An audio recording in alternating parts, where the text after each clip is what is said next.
반갑습니다. 네. 네, 오늘 어떤 고민 좀 함께 이야기 나눌까요? 예, 하월곡동에 있는 월곡 두산 위브 42평 아파트 향후 전망이 궁금해서 전화드렸어요. 네, 이거 말씀 주신 아파트 지금 살고 계신 아파트예요? 예, 지금 1월 달에 매수해서 이제 입주할 예정이에요. 거주 목적으로 1월에 네. 매수를 하셨고, 그래서 이게 네. 지금 잘한 선택인지 좀 궁금해서 연락 주신 거죠? 네네. 알겠습니다. 성북구의 하월곡동의 월곡 두산 위브 아파트 42평형 향후 전망 한번 살펴볼게요. 이사님과 인사 나눠보세요. 안녕하세요. 예, 안녕하세요, 이사님. 네, 반갑습니다. 반갑습니다. 네. 네. 문의 전화 아주 잘 주셨고요. 네. 이번에 매수하신 거예요, 그럼? 네네. 네. 평수가 어떻게 된다고 하셨죠? 42평이에요. 42평이요. 네네. 매수 가격이 얼마나 됐을까요? 6억 8천에 매수했어요. 6억 8천이요. 네. 좋습니다. 결론부터 말씀드리면, 네. 그러니까 저는 일단 투자로 42평을 두산 위브를 매수하셨다, 만약에. 네. 그랬다고 하셔도 괜찮다고 말씀을 드리려고 했는데요. 네. 거주라고 하셨잖아요. 네. 거주라고 하면 당연히 더 잘하신 선택인 것 같아요.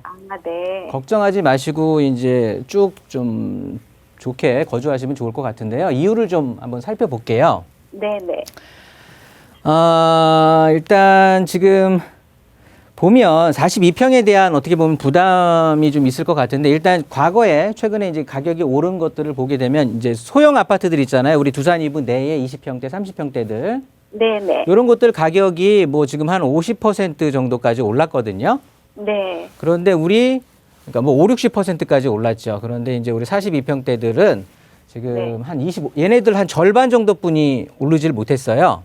예. 그러다 보니까 아무래도 평형의 부담은 있겠지만 향후에 지금 25평이라든가 30평대 아파트들이 너무 턱 밑까지 치고 올라왔기 때문에 네. 이제 40평대들이 조금 이렇게 위로 올라가 줘서 방을 어떻게 보면 좀 이렇게 여유로운 공간을 만들어 줘야 이제 20, 30평대들이 또 다시 치고 올라갈 수가 있거든요. 네. 일단 뭐 그런 상황에서 봤을 때, 그리고 이제 전체적인 서울 시내에 있는 어떻게 보면은 평당 아파트 가격과 비교해더라도 네. 지금 굉장히 싼 가격이에요. 예. 42평이 6억 8천에 매수하셨다라고 하는 건 네. 굉장히 좀 저렴한 가격이기 때문에 아직도 좀 치고 올라갈 공간은 그 여지는 제가 보기에는 충분히 남아 있는 것 같거든요. 네. 두 번째로 살펴볼 거는요. 네. 여기 이거 매수하실 때 요 강북 횡단선 소리 들으셨잖아요. 예, 들었어요. 그것 때문에 이제 매수를 결정하시게 된 어떻게 보면 계기가 되셨을 수도 있을 것 같은데, 네네. 지금 이제 시국이 굉장히 어렵잖아요. 코로나19도 말씀을 드렸지만 네. 지금 굉장히 이제 좀 경제적으로 어려워지고 하다 보니까 또 박원순 시장이 직접 또 언급을 했잖아요. 이 강남북에 대한 균형 발전. 네. 이런 쪽에서 봤을 때, 이런 취지에서 보더라도 이 강북 횡단선이라고 하는 건 예. 강남북 어떻게 보면 균형 발전적인 측면에서 보더라도 굉장히 어떻게 보면 활용 점정이거든요. 네. 그런데 이 강북 횡단선이라는 게, 예.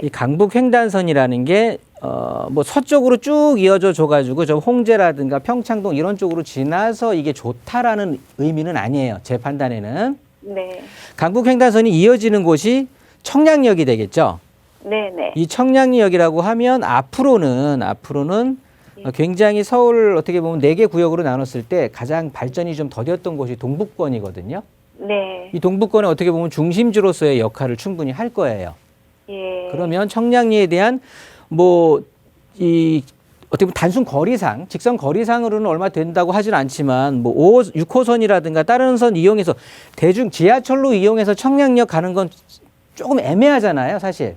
네. 버스를 타고 가야 되고 몇 번 뒤 돌아서 가야 되고 이렇게 되는 거니까. 예. 그런데 강북 횡단선이 되면 청량리까지 바로 이어지는 거고요. 네. 중요한 건 여기에서 분당선 타면 바로 강남으로 빠지게 되는 거거든요.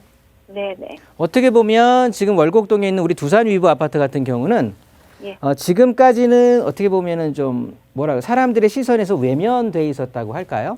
네. 그랬는데 앞으로는 지금 현재의 가격 수준도 그렇고 네. 대출에 대한 규제 때문에 인해서 지금 9억 이하 주택들이 지금 많이들 지금 힘을 받고 있는 상황이긴 한데, 네네. 그런 측면에서 평수도 좋고 가격적인 측면도 아직까지 상승할 수 있는 룸이 좀 보이는 거고 예. 거기에 개발 호재까지 좀 붙어주게 된다.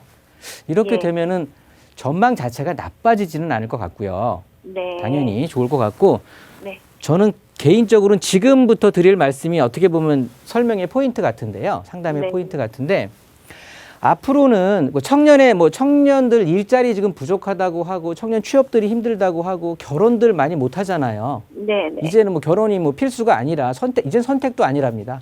네. 왜냐하면 경제적인 독립을 못 하는 거예요.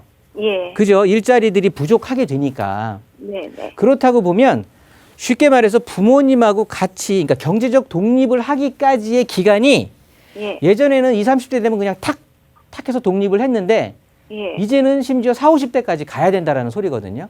예. 일자리가 없는데 어디서 독립을 어떻게 합니까? 네. 그러면 부모하고 같이 이제 자식하고 같이 거주를 해야 되는데 네. 그렇다고 보면 아이 때 이렇게 둥실둥실 같이 사는 게 아니잖아요.